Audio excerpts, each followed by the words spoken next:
Soneshwar Bhattacharya, my name is Rutusha Bhattacharya. तो आज हमें एक कमेंट मिला कि हम जो ये सब पढ़ा रहे हैं उसके लिए हमने कोई प्लान बनाया या नहीं। तो हाँ, हमने एक प्लान बनाया है कि पहले जो हमारे 2 वीडियोस थे वो बस एक ट्रायल थे, ये देखने के लिए कि आपको अगर अच्छा लगे तो हम और कोशिश करके और भी अच्छे वीडियोस बना सके फ्यूचर में। तो इसलिए हमने डिसाइड किया था कि हम सिर्फ केमिस्ट्री नहीं पढ़ाएंगे, हम और भी सब्जेक्ट्स पढ़ाएंगे ताकि आपको वो कॉन्सेप्ट, ताकि आप पीयर लर्निंग के कॉन्सेप्ट के जरिए बाकी भी सब्जेक्ट सीख सकें, साइंस रिलेटेड जो भी है। ये हमने इसलिए शुरू किया था ताकि वो हमारी उम्र के जो भी जितने भी बच्चे हैं वो हमारे पीयर लर्निंग के कॉन्सेप्ट के जरिए सब सीख सके और दूसरों को भी समझा सके, जिससे उनके लिए आसान हो जाएगा अच्छे से सीखना। तो चलिए शुरू करते हैं आज की वीडियो। तो हमने पिछली वीडियो में देखा था, पिछले 2 वीडियोस में देखा था वैलेंसी ऑफ एलिमेंट्स। आज हम पढ़ेंगे एलिमेंट्स के बारे में, उसी का एक पार्ट। चलिए शुरू करते हैं। तो आज मैंने यहाँ पर पीरियोडिक टेबल के पहले के 10 एलिमेंट्स यहाँ पर लिख दिए हैं और उनके एटॉमिक नंबर भी लिख दिया है। तो अभी एटॉमिक नंबर आता कहाँ से? ये एटॉमिक नंबर आता है नंबर ऑफ प्रोटॉन्स से। नंबर ऑफ प्रोटॉन्स कहाँ से आते हैं? ये रहते हैं न्यूक्लियस में, जो कि है सेंटर ऑफ द एटॉम। तो सेंटर ऑफ द एटॉम में प्रोटॉन्स रहते हैं। और ये प्रोटॉन्स कहां से आते हैं? Protons equals to number of electrons. Electrons रहते हैं शेल ऑफ द एटॉम में। ये इधर आप देख सकते हैं यहाँ पर शेल ऑफ द एटॉम में इलेक्ट्रॉन्स रहते हैं शेल ऑफ द एटॉम में, जो कि होते हैं नेगेटिवली चार्ज्ड, और ये प्रोटॉन्स होते हैं पॉजिटिवली चार्ज, जो न्यूक्लियस को भी पॉजिटिवली चार्ज रखते हैं। तो अभी हम ये कैसे पता लगाएं कि ये जो इलेक्ट्रॉन्स है ये एक शेल में कितने होते हैं?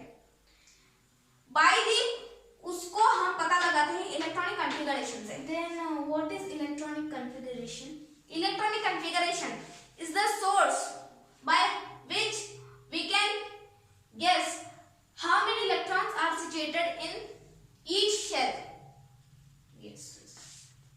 सो इलेक्ट्रॉनिक कॉन्फ़िगरेशन में ये 4 शेल्स हैं, KLMN कलमन आप बोल सकते हैं। तो एक कलमन के भी कुछ कैपेसिटी होती है। यस। वो सारे इलेक्ट्रॉन्स को एक जगह एक शेल में नहीं ले सकते। तो इन चारों शेल्स की कुछ ना कुछ कैपेसिटी है, उसको हम बोलेंगे maximum capacity of electrons.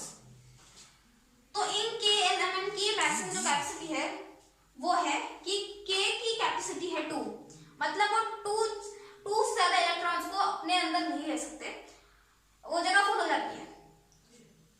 L की है 8। L शेल जो होता है वो 8 इलेक्ट्रॉन से ज्यादा अपने अंदर नहीं ले सकते। M की होती है 18 और N की होती है 32। ज्यादा है ना, बड़ा रूट है, ये सबसे छोटा रूट है। तो अब ये जो नंबर है ये हमें कहां से मिला? ये मिला हमें बोर्स कॉन्सेप्ट से। बोर्स कॉन्सेप्ट क्या है? 2n², जिसमें ये जो n है ये आप देख सकते हैं, ये n है, ये है शेल नंबर। शेल नंबर क्या है? ये KLMN जो है ये इनका शेल नंबर K का है 1, K का है 1, L का है 2, M का है 3, N का है 4। तो ये इनके शेल नंबर्स हैं KLMN, because it is a type of shell. अब ये K और L का 2 और 8 जो है वो तो ठीक है, लेकिन ये जो M और N है 18 और 32 ये टेम्पररी है। मतलब ये जो कलमन के कैपेसिटी है 2, 8, 18, 32 ये पीरियोडिक टेबल के सारे एलिमेंट्स पे लागू नहीं होती, मतलब एक टेम्पररी कॉन्सेप्ट है। ये सिर्फ पीरियोडिक टेबल के 20 एलिमेंट्स जो हमने सीखे थे पिछले वीडियो में, ये सिर्फ उन्हीं तक लागू होती है। उसके बाद कॉन्सेप्ट चेंज हो जाता है, उसके बाद वो जो कॉन्सेप्ट है वो चेंज हो जाता है। तो ये 8 जो होता है, जो 18 होता है, उसका वो कुछ कोई और नंबर बन जाता है, मतलब इसकी कैपेसिटी कुछ और हो जाती है और am की भी कैपेसिटी कुछ और हो जाती है। तो क्या हो जाती है वो हम अगले वीडियो में सीखेंगे। अब हम इसके बाद हम देखेंगे अभी तो मैंने सिर्फ ये 10 एलिमेंट्स लिखे हैं, तो इनका आज हम इलेक्ट्रॉनिक कॉन्फ़िगरेशन करेंगे।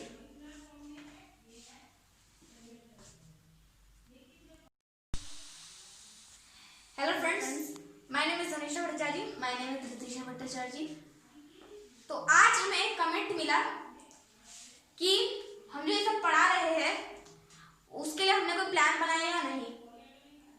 तो हाँ, हमने एक प्लान बनाया है कि पहले जो हमारे 2 वीडियोस थे वो बस एक ट्रायल थे, ये देखने के लिए कि आपको अगर अच्छा लगे तो हम और कोशिश करके और भी अच्छे वीडियोस बना सके फ्यूचर में। तो इसलिए हमने डिसाइड किया था कि हम सिर्फ केमिस्ट्री नहीं पढ़ाएंगे, हम और भी सब्जेक्ट्स पढ़ाएंगे, ताकि आपको वो कॉन्सेप्ट, ताकि आप पीयर लर्निंग के कॉन्सेप्ट के जरिए बाकी भी सब्जेक्ट सीख सकें, साइंस रिलेटेड जो भी है। ये हमने इसलिए शुरू किया था ताकि वो हमारी उम्र के जो भी जितने भी बच्चे हैं वो हमारे पीयर लर्निंग के कॉन्सेप्ट के जरिए सब सीख सके और दूसरों को भी समझा सके,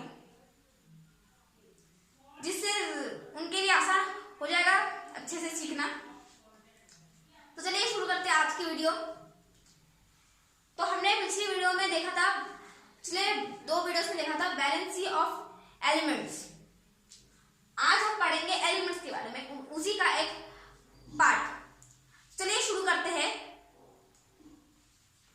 तो आज मैंने यहाँ पर पीरियोडिक टेबल के पहले के 10 एलिमेंट्स यहाँ पर लिख दिए हैं और उनके एटॉमिक नंबर भी लिख दिया है। तो अभी एटॉमिक नंबर आता कहाँ से?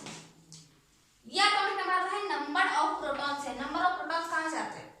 ये रहते हैं न्यूक्लियस में, जो कि है सेंटर ऑफ द एटॉम। तो सेंटर ऑफ द एटॉम में प्रोटॉन्स रहते हैं। और ये प्रोटॉन्स कहाँ से आते हैं? Protons equals to number of electrons.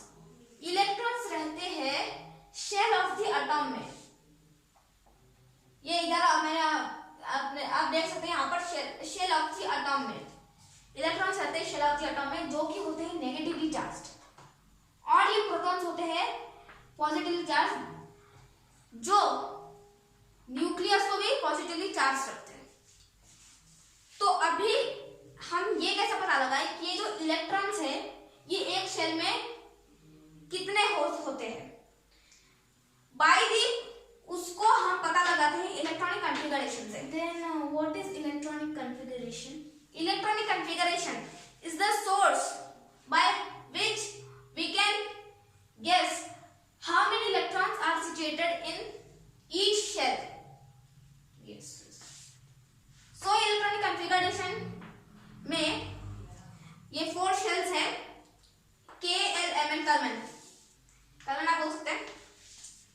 तो एक कलमन के भी कुछ कैपेसिटी होती है। Yes.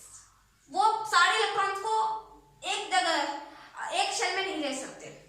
तो इन चारों शेल्स की कुछ ना कुछ कैपेसिटी है, उसको हम बोलेंगे maximum capacity of electrons.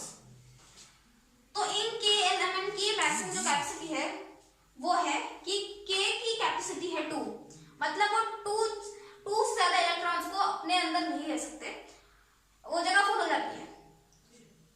L की है 8। एल शेल जो होता है वो 8 इलेक्ट्रॉन से ज्यादा अपने अंदर नहीं ले सकते। एम की होती है 18।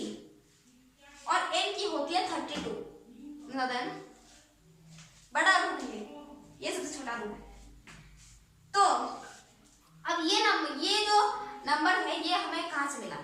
ये मिला हमें बोर्स कॉन्सेप्ट से। बोर्स कॉन्सेप्ट क्या है? 2n², जिसमें ये जो n है ये आप देख सकते हैं, ये n है, ये है शेल नंबर। शेल नंबर क्या है? ये k एलिमेंट जो है ये इनका शेल नंबर है, k का है 1, k का है 1, l का है 2, m का है 3, n का है 4। तो ये इनके शेल नंबर्स हैं, k element, because it is a type of shell. अब ये k और l का 2 और 8 जो है वो तो ठीक है, लेकिन ये जो m और n है 18 और 32 ये टेम्पररी है। मतलब ये जो कलमन के कैपेसिटी है 2, 8, 18, 32 ये पीरियोडिक टेबल के सारे एलिमेंट्स पे लागू नहीं होती। मतलब एक टेम्पररी कॉन्सेप्ट है ये, सिर्फ पीरियोडिक टेबल के 20 एलिमेंट्स जो हमने सीखे थे पिछले वीडियो में, ये सिर्फ उन्हीं तक लागू होती है। उसके बाद कॉन्सेप्ट चेंज हो जाता है, उसके बाद वो जो कॉन्सेप्ट है वो चेंज हो जाता है।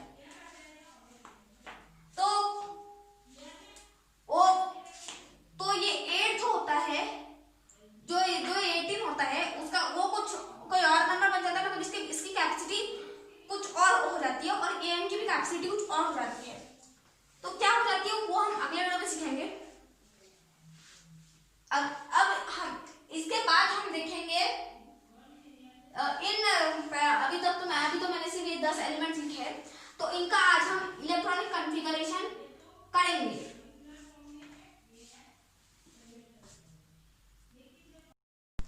चलिए शुरू करते हैं electronic configuration of the first 10 elements of the periodic table. पहला है हाइड्रोजन। हाइड्रोजन का एटॉमिक नंबर क्या है? 1। k का मैक्सिमम कैपेसिटी क्या है? 2। तो ये हाइड्रोजन, तो ये इलेक्ट्रॉन k के शेल में ये पूरा आ जाएगा। दूसरा है हीलियम। हीलियम का एटॉमिक नंबर है 2 और k का मैक्सिमम कैपेसिटी है 2। तो ये हीलियम के इलेक्ट्रॉन भी पूरा k के शेल में आ जाएगा। लिथियम का एटॉमिक नंबर क्या है? 3। तो ये k के शेल के बाहर जाएगा, जो कि है l। तो ये लिथियम का एक इलेक्ट्रॉन l के शेल में जाएगा और 2 इलेक्ट्रॉन k के शेल में जाएंगे। 2 और ये 1 इधर हम ऐसे कर देते हैं। अगला है बेरिलियम। बेरिलियम का नंबर है क्या है? 4। तो ये 4 में से 2 इलेक्ट्रॉन जाएंगे k के शेल में और 2 इलेक्ट्रॉन जाएंगे l के शेल में। 2 और 2। ये अभी बोरॉन है 5, तो इस 5 एटॉमिक नंबर से k के शेल में जाएंगे 2, l के शेल में जाएंगे 3। अब नेक्स्ट है कार्बन। कार्बन का एटॉमिक नंबर क्या है? 6। तो 6 में से 2 इलेक्ट्रॉन जाएंगे k के शेल में और बाकी के 4 इलेक्ट्रॉन जाएंगे l के शेल में। 4 लिख सकते हैं। नेक्स्ट है नाइट्रोजन। नाइट्रोजन का एटॉमिक नंबर है 7। k के शेल में 7 के 2 इलेक्ट्रॉन जाएंगे और बाकी के 5 इलेक्ट्रॉन जाएंगे l के शेल में। अब नेक्स्ट है ऑक्सीजन। ऑक्सीजन का एटॉमिक नंबर है 8। तो 8 एटॉमिक नंबर से 2 जाएंगे k के शेल में और बाकी जितने भी बचेंगे 6 वो जाएंगे l के शेल में। अब है फ्लूरीन। फ्लूरीन का कितना है? 9। अभी वाले इससे बड़ा है, लेकिन 9 में से 9 जब k के शेल में यहाँ इसके 2 एलिमेंट इलेक्ट्रॉन चले गए तो ये उसको घटा देगा, लेस कर देगा, जो कि तो हो जाएगा वो 7, जो कि इसके अंदर आता है। ये हो जाएगा, यहाँ होगा 2, यहाँ होगा 7। लास्ट है नियॉन। उधर जो हम देख सकते हैं, इसमें से 2 एलिमेंट जाएंगे, 2 इलेक्ट्रॉन जाएंगे k के शेल में और बाकी के पूरे 8 इलेक्ट्रॉन जाएंगे l के शेल में। तो नियॉन पर हमारा k और l से खत्म होता है। बाकी के एलिमेंट्स जो है वो m और